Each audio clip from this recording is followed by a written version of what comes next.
Good afternoon, ladies and gentlemen. It's great to see such a good turnout. I'm Adrienne Staples, I'm Mayor of South Wairarapa and I'm a member of National Council, and it's my job today to simply herd the cats. I really don't have an active part to play in this session. We have some much younger and much brighter people who are going to inspire you today. I would like to thank our supporting sponsor, the Ministry of Youth Development. This is really a very important thing for us if local government is going to grow sustainably and engage all our citizens. We've heard today about the importance of our communities as a whole, and of course people under 40, and I say under 40 because in local government that is young, they're a large part of our community, but that youth section is probably one of the hardest for us to get in touch with, using methods that are tried and true. So we have to look at things differently and look at different ways to do it. So to take us through this exciting session, I would like to hand over to Anna Coffey. Now, Anna is one half of the country's youngest council leadership team, that's Porirua City. She is a dedicated mother of 4 young children who was elected to her second term in the 2013 local authority elections. A champion for technology, moving councillors from printed agendas to iPads and even helping bring the Harlem Shake to Porirua. She isn't afraid to say what she thinks. And is a reflection of her city's reputation as being young, diverse and progressive. Ladies and gentlemen, please welcome Porirua City's Deputy Mayor, Anna Coffey. So what I'd like to do now, moving on, is I think it's time we move on to our first presenter, and I'd like to introduce Catherine Maxwell. With extensive experience working in and with local government, albeit predominantly across the ditch, our first speaker has covered a wide range of portfolios over the years, including, most recently, roles as the Manager Communities at Alpine Shire Council in Victoria, and Manager of Sustainable Communities at Devonport City Council in Tasmania. She has had responsibility for portfolios covering a wide range of issues, such as energy efficiency, emergency relief, community development, and of course, youth. She is currently the Manager of Youth Engagement at the Ministry of Social Development. Please join me in welcoming Catherine Maxwell to the stage. Well, thank you very much for that kind introduction. As mentioned, we actually are a ministry within the ministry. I'm in the Ministry of Youth Development, which is within the Ministry of Social Development, just to confuse everybody. What I'm going to talk about today is 3 key things: why engage with young people, how to engage with young people, and how our ministry can assist councils with engaging with young people. So, why engage with young people? Well, firstly, it's good for young people. Young people have innovative ideas and a different perspective. Being engaged increases the skills and competencies of young people. Young people want to be more involved in their community. Having access to effective youth participation is a vital factor in cultivating young people's well-being and their sense of belonging and identity. Another key reason is it's good for communities. Young people are often an untapped resource. Giving young people a place in decision-making processes builds a broader base for citizen involvement and creates stronger, more inclusive communities. Both young people and communities benefit when young people are active partners in projects that aim to build community well-being. The benefits of local government engaging with young people is that you will pick up trends quickly, and councils will be more informed and access new and innovative ways of looking at things. I just want to now go through a couple of examples of youth engagement so that you can see it's not a new thing. There are councils across New Zealand who are engaging with their young people. Clutha has a very active youth council. It is a legal standing committee of its district council, along with corporate services, district assets and regulatory services standing committees. A new mentoring program between Clutha district councils and youth councillors will be trialled this year. The Clutha District Youth Council put forward the idea, which would see district councillors offering support, advice and shared ideas to the young councillors they were paired with. The mentorships could see youth councillors joining district councillors at local community evenings and meetings. Councillor Ron Davis said mentoring was a great idea and would allow youth councillors to develop skills in a variety of areas. And this is one where the Ministry of Youth Development has assisted through its youth funding to enable the Youth Council to actually have a grant program where they directly fund projects from young people. The Youth Council will shortlist applicants and then host an interview along with the councillor and staff members. So not only have they put the application in, they're now actively managing that project. Another one is youth-friendly Whangarei.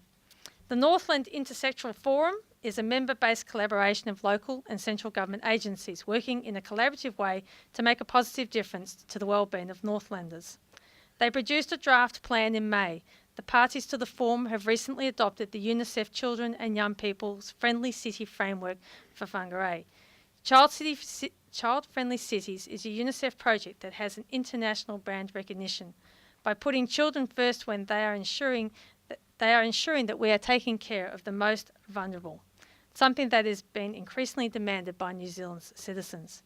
Incorporated into this plan is the eventual rollout of a child-friendly model to other centres around Northland.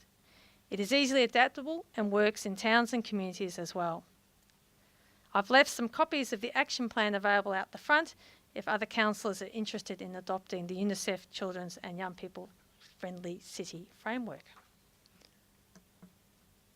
Another one is Youth Emergency Services. This is one that the Ministry of Youth Development has been involved with, but they're basically running it collaboratively between the Ministry and emergency services nationally. This program is designed to strengthen and encourage young people's connection to their community by encouraging them to engage in a range of volunteer emergency services. The Youth and Emergency Services program was initially piloted in Rotorua during March through to April 2013, involving 15 young people aged between 16 and 19. The second phase of the program will involve it being rolled out to 6 additional communities in the first half of 2014, and recently our Minister announced there'll be a further 20 communities having this program rolled out in the next couple of years. In Alexandria, the Ministry of Youth Development partnered with the Central Otago District Council to deliver the program. Young people were involved in the working group, were participants in the program, and were supported by their council in the volunteering post program. Another example which I want to talk about is one that I was involved with. In my role at the Alpine Shire Council as Manager of Communities, I had responsibility for youth development, and I had a youth officer working for me. And what we did was we have a youth council, and we actually had them working very closely with us to actually implement our youth program.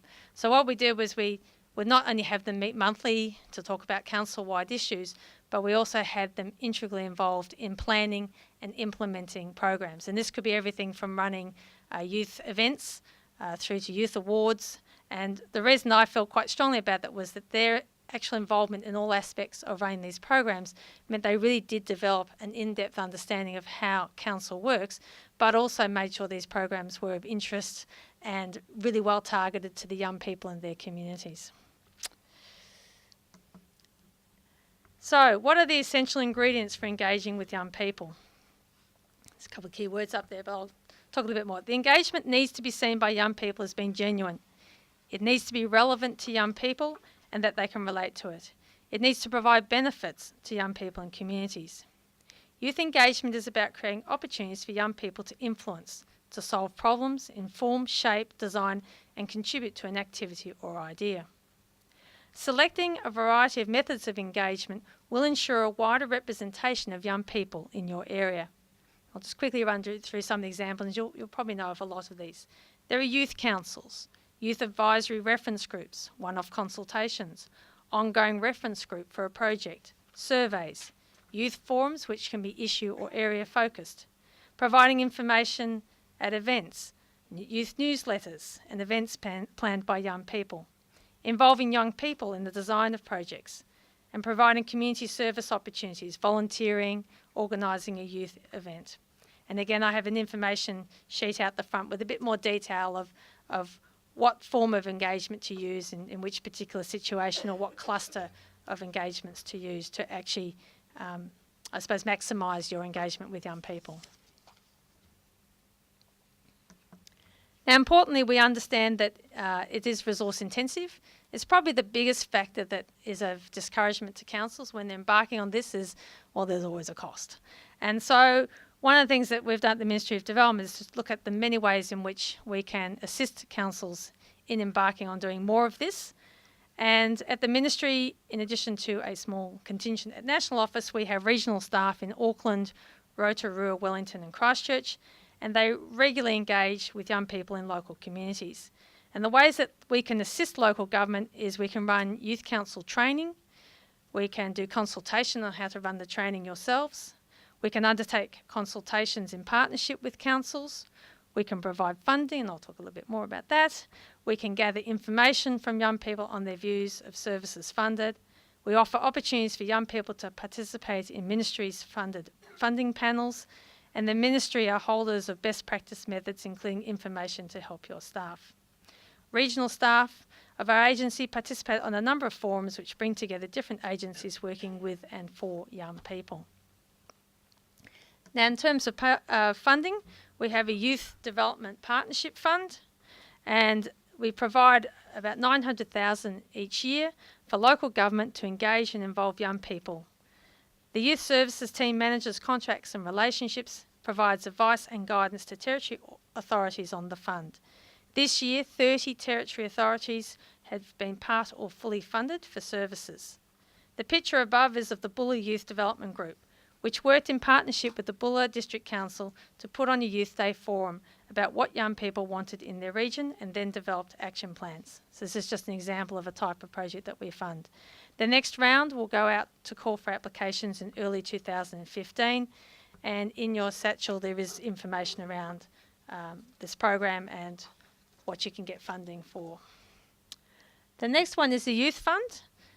We operate a youth fund which provides grants of up to $7,000 for young citizenship projects. So this is actually encouraging young people in your community to actually apply for funding for projects. The fund is unique in that young people can apply for the money in partnership with organisations. This is mainly done with the support of local government or a registered trust or non-government organisation. Young people form regional panels. So not only the applications from young people, but the regional panels have young people who do the assessments and then make recommendations on applications to receive funding. So this is another way in which we believe we're enhancing the skills of young people, is by having them involved in our own processes within the ministry. The area that I'm involved with is youth engagement. The Ministry of Youth Development uses social media quite extensively to connect with specific young audiences. The Aotearoa Youth Voices Network and the Aotearoa Youth Voices Facebook page is for young people aged 13 to 25 around New Zealand who want to be involved in their communities. It is a platform to engage directly with young people and is a place where young people can find out information on events, activities and consultations they wish to be involved with. The Facebook site's purpose, this is the Ministry for Youth Development's Facebook site, its purpose is to engage with the youth sector, that is organisations that provide services to young people. So that's our thing we do, work with local government, but we also work with the youth sector. We're keen for councils to promote the benefits of young people being part of the Aotearoa Youth Voices Network. The Ministry can also provide advice to local government on how to engage with young people. And again, we've got a satchel of information in your bag on how to do that. And probably one of the most important things that we need to do more of is to celebrate when we do youth engagement, and particularly when we do it well. Because there's a lot happening out there that's kind of hidden from the public, and as we know, the general media coverage of young people tends to focus on some of the more negative things that happen and tends to brush over the positives. So just as an example, our Minister this year for the first time ran some national youth awards under the Ministry for Youth Development, and one of the people that was recognised was a person called Brad Olsen, who is the current chairman of the Whangarei Youth Advisory Group, and he was awarded one of the youth awards. Brad was instrumental in working with the local council on developing a youth space in the city, and alongside the mayor supported a new governance model which sees a 50-50 partnership between adults and young people. A number of councils have also recognised the achievements of young people at a local level. And we know of many councils around the country that are doing that. And for example, the Youth Citizens Awards, which sit alongside the Citizen Awards for Stratford District is one example. And Wellington has a Pride Awards run by the Wellington NGO, and there are many other councils that recognise their efforts. So we're very much of the view that we need to get out there to really show people just what young people can do and the effective contribution that they're making to their communities. Moving on pretty quickly, actually. So in conclusion, if you do want any advice, examples of things that have worked, or just someone to actually work side by side with you with some practical information on just how to effectively engage with people, young people, to maximise your successes, please do contact us. We're contactable via the Facebook site, also by email. And as I said, our team is very keen to work with local government, because we see the skill set that young people develop in working with local government will put them in a very good position, whatever endeavours they choose to do after that. So we see it as really critical to youth development, critical to developing our future youth leaders, and yeah, we wish you all the success in your engagement with young people. Thank you.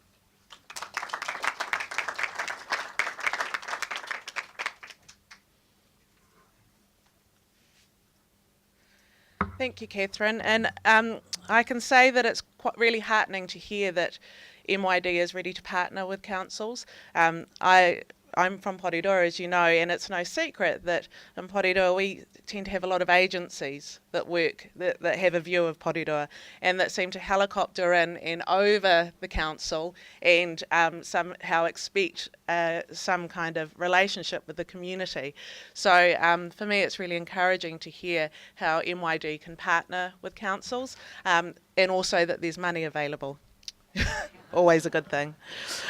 Right. Quiz time. Quiz question number 1. You have your bits of paper. If you don't have a pen, please put your hand up. We have some very beautiful assistants that can provide pens if you need them. So the first question for quiz question 1. What is the term for the fear of young people or teenagers? Is it A, paedophobia? I'm pretty sure I said that right. B, ephebophobia, or C, Peter Pan syndrome.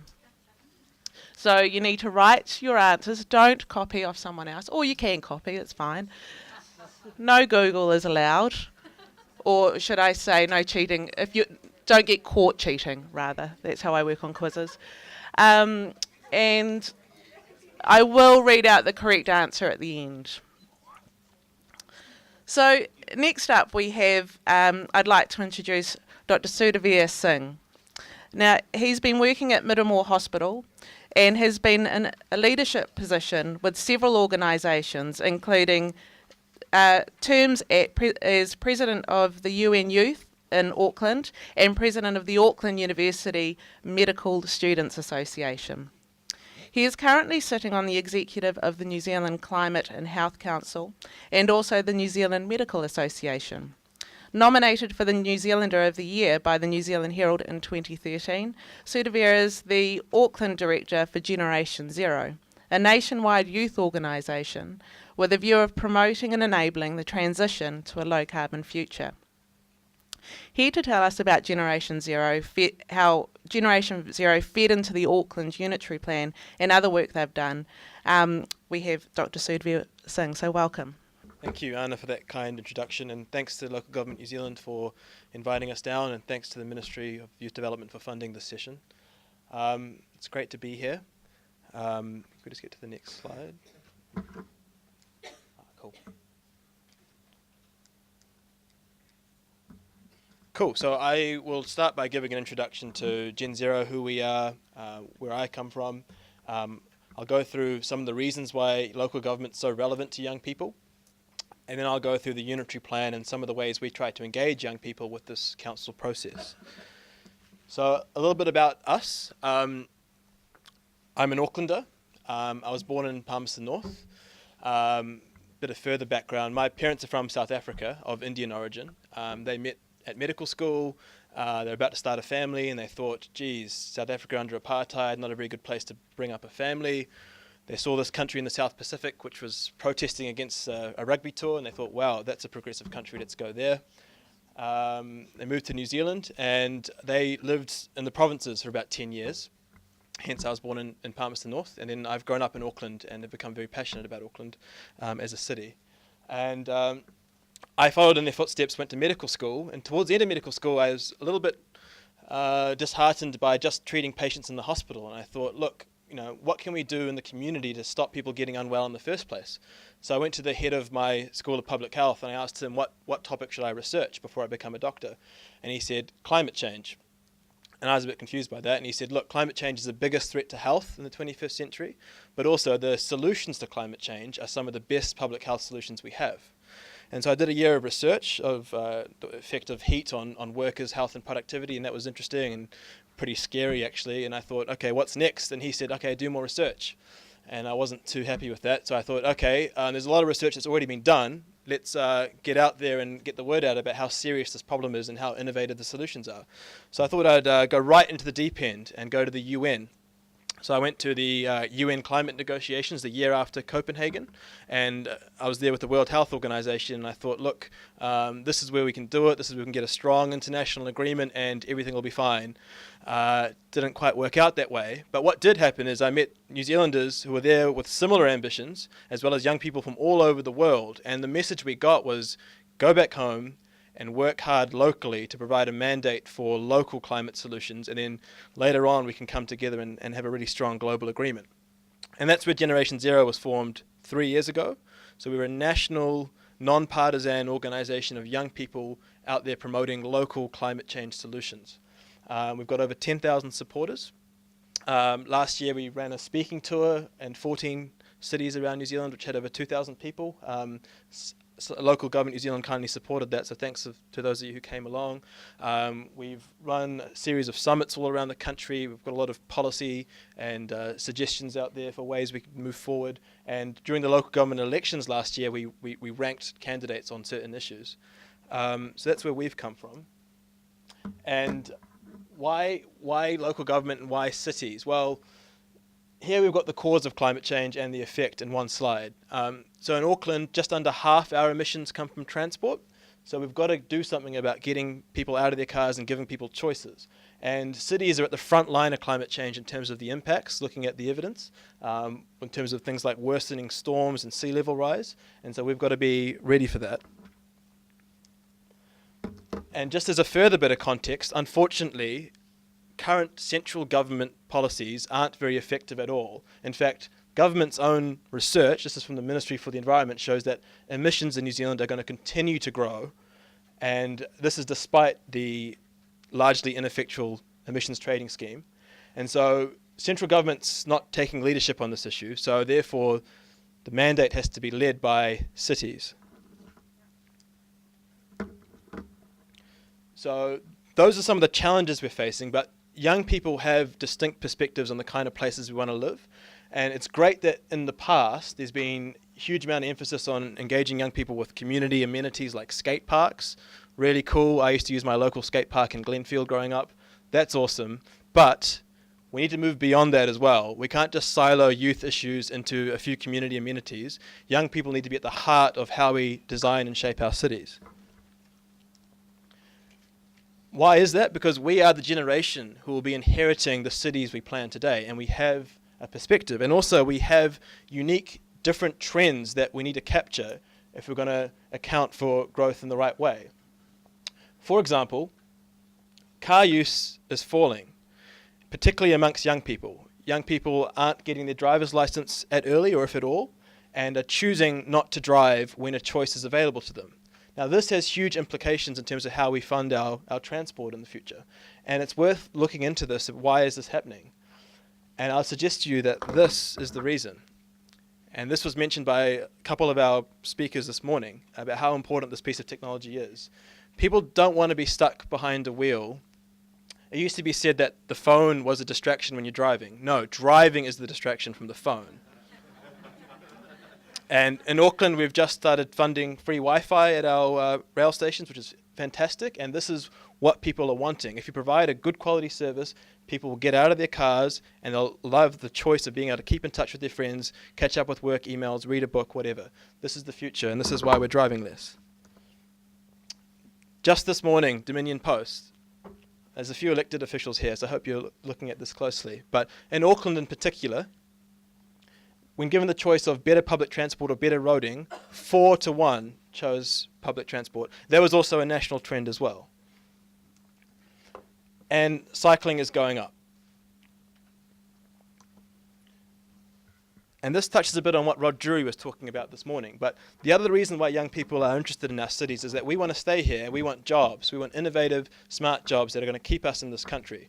And the kind of companies that provide these jobs, like Xero, are saying that things like Wi-Fi, cycle lanes are the things that they want to see in the cities they choose to base themselves. This is from the US. Here's an example from Christchurch. Young entrepreneurs want better public transport, more cycle lanes, and free Wi-Fi. So this bridges the gap from not just in terms of our lifestyles and what we're seeking from a social point of view, but also from a financial and employment point of view. And these are the kind of jobs that New Zealand needs in the future. I've just been in Indonesia for the past 2.5 weeks. Just got back over the weekend. And Indonesia has terrible traffic problems, but they've still got the ability to pull off a cycle sharing scheme in Jakarta with a complimentary sun hat. And in Yogyakarta here you can see a completely separated cycleway and pedestrian lane. So, you know, in the developing world, they're catching up with this. There's no reason why we can't. And now just to get to our case study, the unitary plan. So under the formation of the super city, the council had the obligation to plan the zoning for how Auckland's going to grow in the future. This plan was, the draft version was launched last year, and there was an extensive process of consultation by the council. I think there's a couple of key facts that have often been missed in the unitary plan discussion. First of all, in the 10 years prior to the unitary plan, Auckland was growing 70% in, so 70% brownfield and 30% out. So growing in is not a new thing for Auckland. The second thing I want to note is that a lot of the older plans under the old councils did not even have height limits. So introducing height limits as part of the unitary plan was a new thing. Those two aspects haven't really been discussed widely in the media. So the council put forward this unitary plan which proposed roughly similar ratio, 70-40, 70% in, 40% out. And 40% out in the context of 1 million people is 400,000 people, you know, the size of Wellington or Christchurch, living outside the current urban limit. So the plan that the council put forward did involve a lot of urban sprawl in the first place. And so the council got this out there, and they arranged these public meetings with residents groups. And I went to my local one, and this is what I was confronted with. And this is great. People are out there getting involved, and everyone here is entitled to have their say. But my concern is that Auckland's a diverse city, both ethnically and in terms of age groups, and I wasn't seeing the diversity in these forms of consultation at town halls. And I was also seeing a very abrasive attitude. It wasn't a nice place to be. There were a lot of so there's a lot of fear and a lot of comments that weren't. I wouldn't want my my nephews to be there, put it that way. And the other thing that we noticed was that despite those groups getting really involved, if you look at the trends in Auckland in terms of our demographics, they're all pointing in one way, and that's households are going to get smaller. So households consisting of 1 or 2 people will soon overtake households with children. This is official council data. So we need to be planning a city for this sort of change, and that involves providing more housing choices for families of all shapes and sizes. So we saw this and we think, geez, what are we going to do here? We've got this big plan, it's going to be our city, we're going to inherit the city.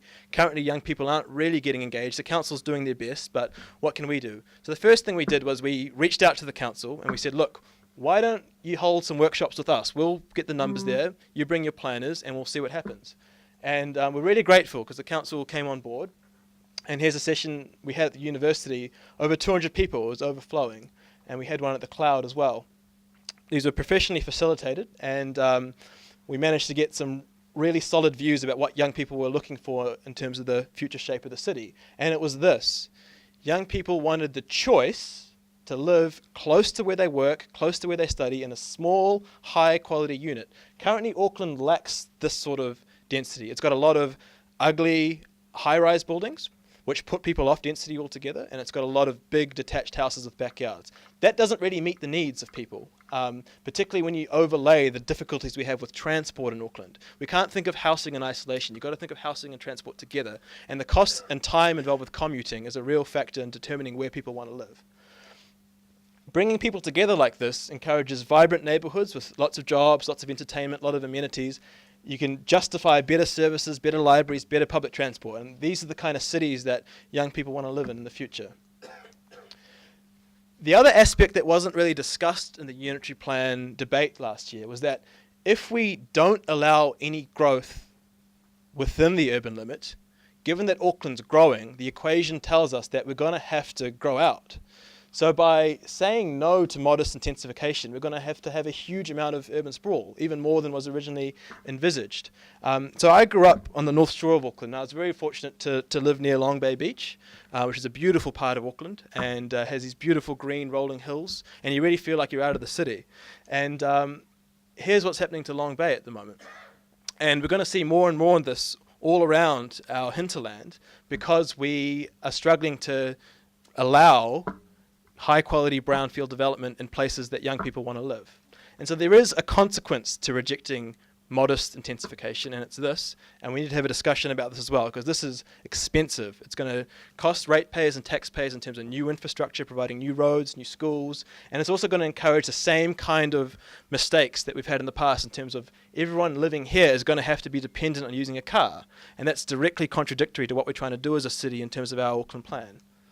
So what did we do? Well, we thought, okay, these workshops are great. We've now got an idea of what young people want. Let's get the word out there. Let's work with local media to get young people to tell their stories. We've got quite a few articles out in the media, which is great, but it did kind of fire up some people as well. And so, okay, we thought, geez, this isn't really working. We've got to actually get people to submit to the plan. Hold on a second. A young person who's busy studying doesn't want to read this massive plan and come up with an essay in response to it saying clause 4 AB I agree with, but I don't agree with AB 2. So we've got to come up with something more innovative that's faster for people to use. So we came up with an online tick box form that highlighted issues that we thought were important and allowed people to opt in or out and provide any general comments as well. We were a much smaller organisation when we did this, and we got over 1,500 responses in less than 3 days. So this went viral. It was very popular, and we think it's a great way of engaging with young people, making it simple to submit to what is quite a complex process. The next thing that happened was election time, and this debate didn't go away despite submissions closing. And elections are quite a difficult time for young people because, unlike with Mr. Key and Mr. Cunliffe, we don't really know what our local politicians think. And when we ask them questions, they say sort of generic rhetorical things like, oh yeah, I want a better city, or I support better transport, but what does that mean? So what we did is we interviewed candidates and we graded them objectively on 4 issues, on public transport, on cycling, on housing choices, and on climate change. And then we put that together visually in a way that people can extract the information very quickly. That's through these scorecards. This is just a hypothetical example. We distributed these scorecards widely. We got them up. We paid for bill stickers. We got them up in the community. We had billboards. We distributed them on campus. We had them online on a website. This was nationwide as well, not just in Auckland. And this was very well received by young people and old people, actually, just being able to see exactly where candidates stood. Now, a lot of council business is quite complicated, it's quite legalistic, and it's very hard to engage people on the street who are busy, but it's so relevant to us that we needed to see a way of bridging that divide. And one of the other things we do is we come up with infographics, which can be shared online through social media to let people know about council votes that we think are important and to put pressure on elected members. So we thought the unitary plan was a great opportunity for Auckland to get rid of rules which say that you have to provide car parking. We think the market should decide, and it should be up to people to choose whether there's parking or not, because if you have to provide car parking, it's just going to incentivize car use. So we also think that it's expensive, it's a poor use of space, and it reduces choices. So we created an infographic, and we created a hashtag called Bin the Mins, and that was trending on Twitter. And we've done a similar thing with the Skypath, which we hope to see in the near future. This is a cycling connection across the Harbour Bridge. So we said, look, share this infographic, get the word out there, and share Pass the Path as a hashtag on Twitter. And that went viral as well, which is cool. The other thing we try to do is there's lots of complicated council plans, and particularly regarding transport, which has costings and lots of sort of time sequence information. What we've done here is we've come up with our own transport plan, and all it does is it brings together the public transport routes and puts them in a visually appealing way on one page. And this gets people excited about the vision of public transport in Auckland.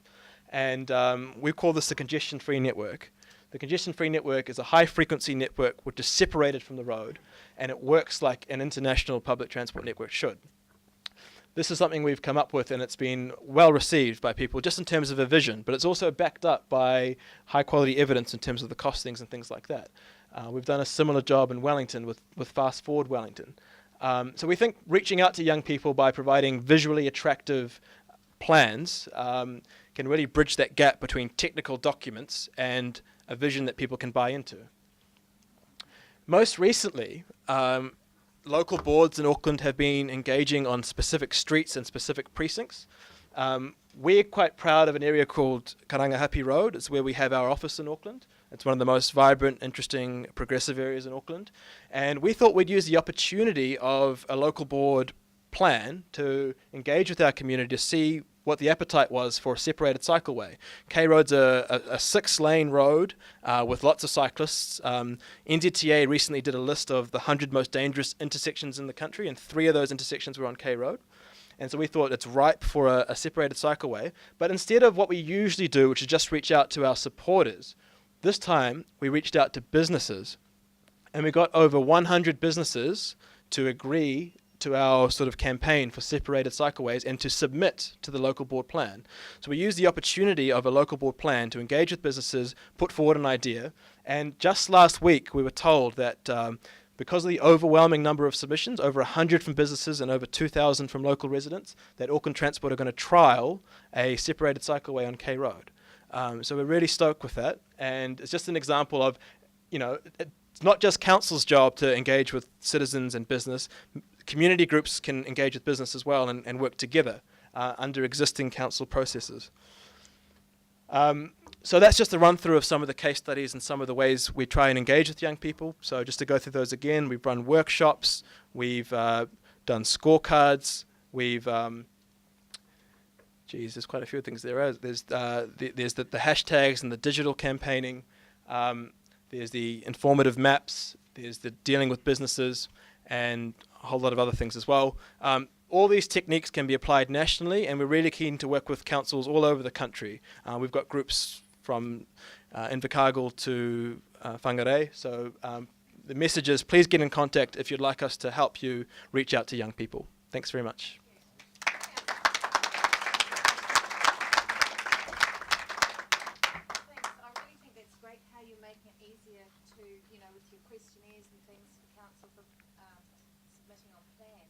How do you then process that feedback through to council, and do you feel heard, or do they look at it like they often do with submissions and say, oh, it's just a bunch of people ticking the boxes?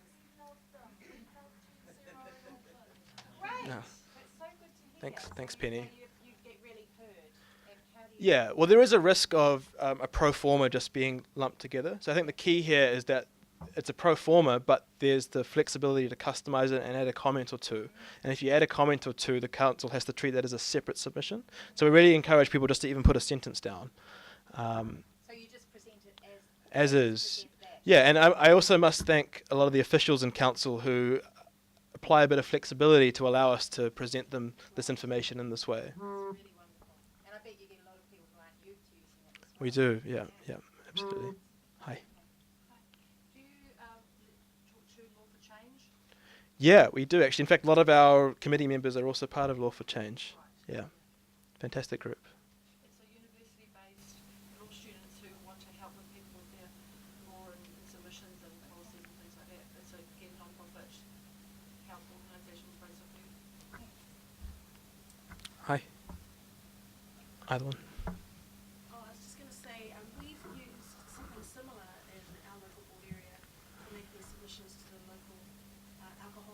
Right.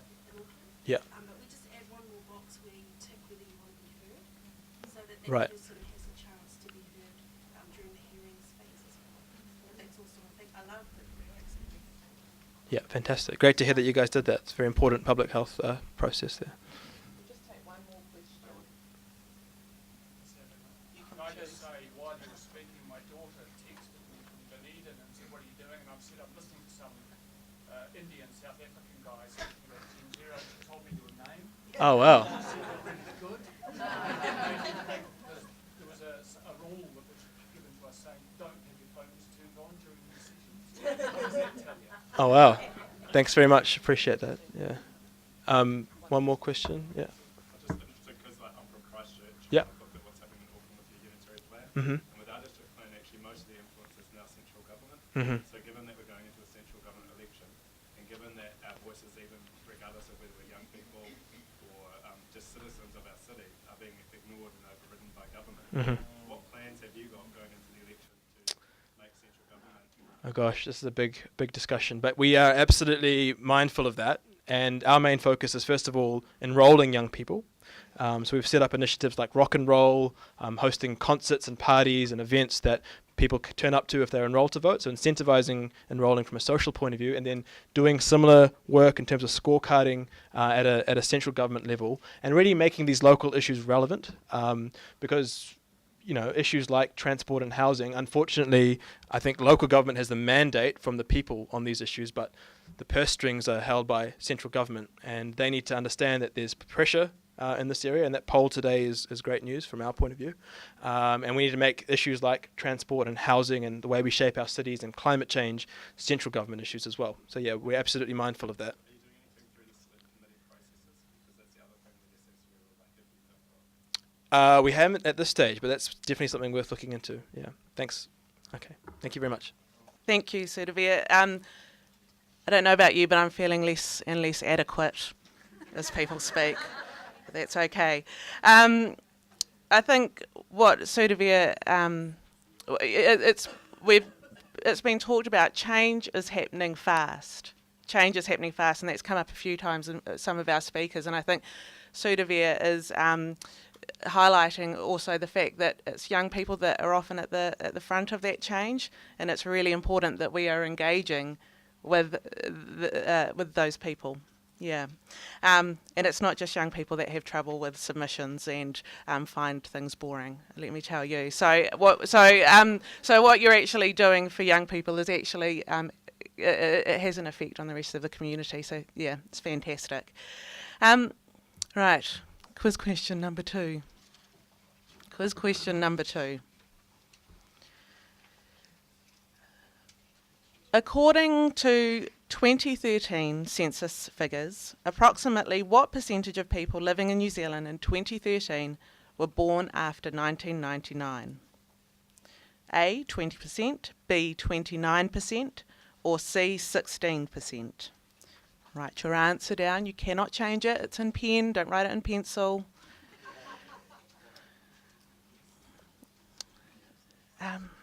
Cool.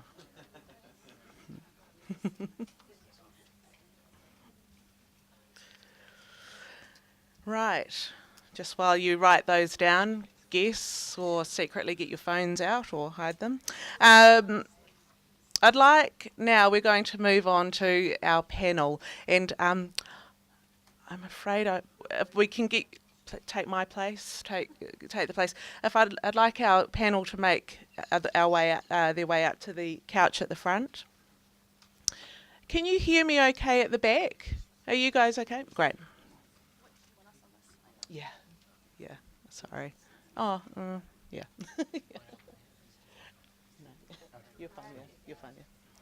So, just as they come up, let me introduce them. We have Latham Martin, who is a Westland District Councillor. Latham stands on the platform of enabling communities and improving representation for all sectors.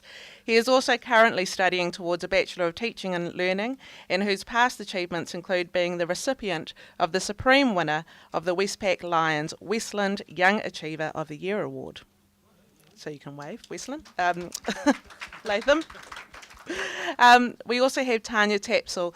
Tanya is a Rotorua District Councillor who has previously been a youth councillor, a member of the Rotorua Environmental Youth Forum, and various advisory groups and funding panels for the Ministry of Social Development and Ministry of Youth Development. Tanya has and is keen to continue bringing a fresh perspective and new leadership to the council.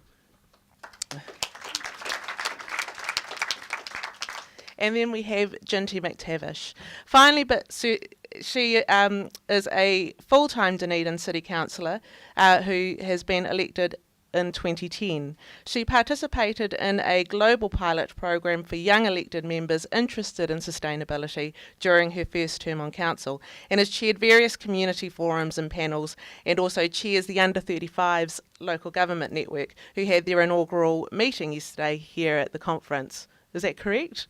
I think we're going with under 40s. And under 40s. Phew. I think if we're going to talk about youth engagement and if we're going to talk about youth, it's vitally important that youth actually be in the room and we hear from youth. So I've had a chat to a couple of the panelists, and I have asked them that it's no holds barred, that this is about challenging and growing and getting better at what we do. This is what local government conference should be. So, and also I would also like, I've only got half an hour, but we have other young representatives in the room, so there may be an opportunity for you to pipe up as well. So I just have a few questions. So if we would like to put my slide on.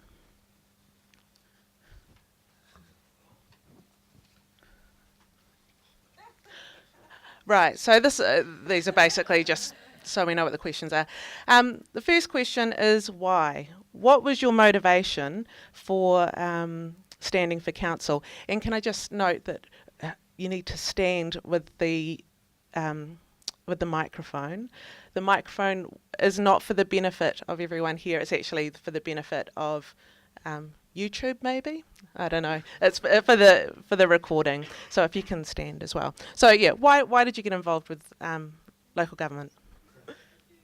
But I suppose the reason why was actually my involvement within Youth Council when I was 14, and that's when I decided that I actually wanted to be a councillor. And with that being said, I've been very fortunate to be involved on youth advisory groups and youth councils with local government, regional councils, and also central government as well with the MSD and MYD.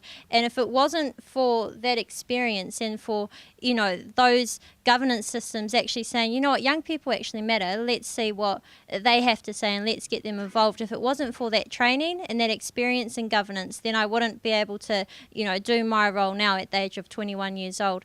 But the other reason why, more locally, is I actually come from Rotorua, which has a very young population, predominantly Māori as well with our youth. But of our Māori population, 1 out of 3 young people are actually aged under 15 years old.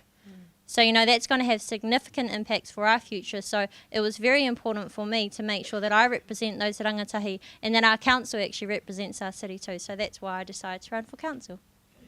Well, kia ora koutou katoa. I'm from Dunedin, and in Dunedin I don't really feel that I can represent youth any longer, but at 29 years of age. But when I was elected I was 25, and the reason I think why I ended up running and much to my shock and surprise getting voted on was that I was actively working with young people in our community on youth issues, that they were developing visions to take to council to shape their city, and they weren't being heard. They were running into brick walls at our council level, and I think part of that was a failure in translating some of those ambitions across generations. There was no one on council that could hear that generational voice, and so I was asked to stand, and I said, well, I won't get in, so I'll do it anyway. Case, be careful what you wish for.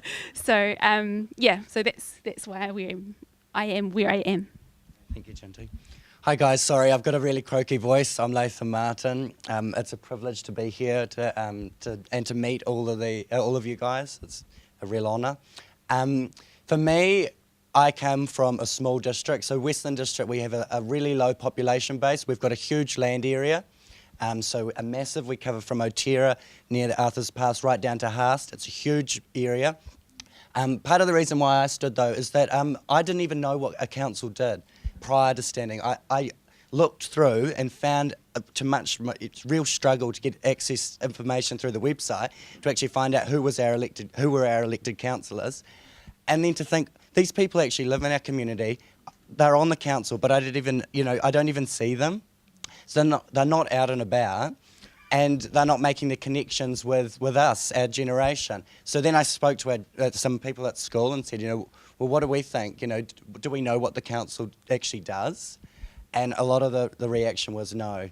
Well, we don't know. We know they set rates, but it's not our worry. We're not involved. We're not concerned. So I think one of the real true reasons why I decided to stand, and fortunately got in, was that I believe that council should be a representation of all of our community.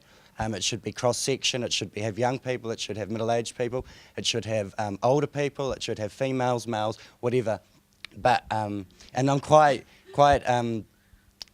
hopeful and thankful that now, looking around the room, we have a real, a real cross-section. So, yeah. Great. Thank you.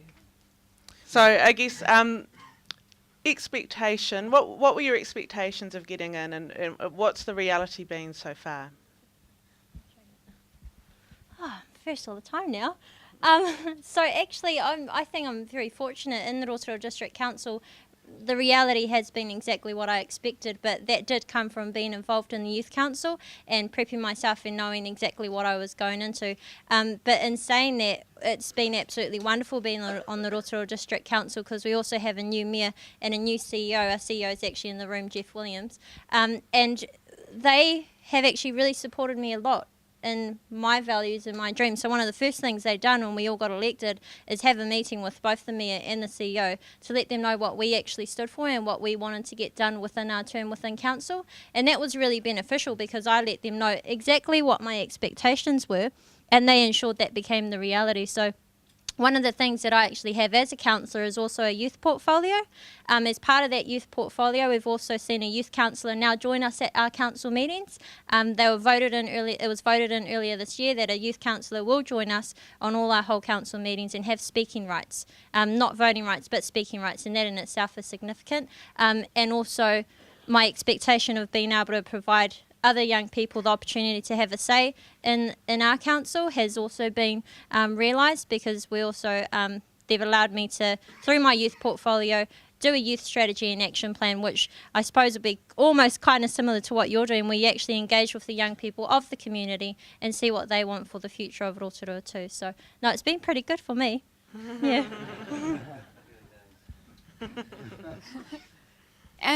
Yes, an interesting question. I guess I was coming in pretty fresh, so I didn't have the benefit of multiple years on a youth council. I'd never really engaged with politics. I hadn't engaged with student politics. My knowledge of politics was very much at a national level through the submission processes and the lobbying that I had been involved in through the climate change movement. So I guess... it was. I didn't have big expectations. I had a really steep learning curve, and the things that I guess have stood out to me is I've learned a lot of patience. I've realised that you can't do things, or certainly within our council, things take a bit of time. Democratic process takes time, which is part of that, and I think should be embraced. But equally, I think that there are some unnecessarily slow processes, which young people in particular find immensely frustrating. And I was just reflecting on that with Sudhvir today at lunchtime, that I think one of those things as a young person coming in, that's something that we should probably seek to change to make it more accessible to young people. So expectations versus reality for me. We're 8 months into the triennium. as a mostly new council with a new mayor and all new senior staff at our council, we're in quite a reactive mode at the moment. A lot of review, a lot of change, a lot of new direction. And part of that, it's great, but it actually is made me rethink about maybe what are my the things that I hold as really important, and what I'm willing to compromise and say, right, well, we need to actually just deal to some of the bigger issues first before we start to advocate for some specific youth things. One of the big realities for me was this whole idea that me being young, there was a perception from mostly the community that you being young, you are the one you're now responsible for youth. You know, it's you're youth. You know, you're young, you take the youth stuff and you do it. And I say, hang on, that's not good enough. You know, we're all here to represent youth. I'm here to represent everyone. You know, I don't just go and represent youth. I'm here to represent right across our community. And I think maybe that's something that hopefully we can address, you know, moving forward, is that whole mindset that you know, we all are elected members and we're all here to represent everyone.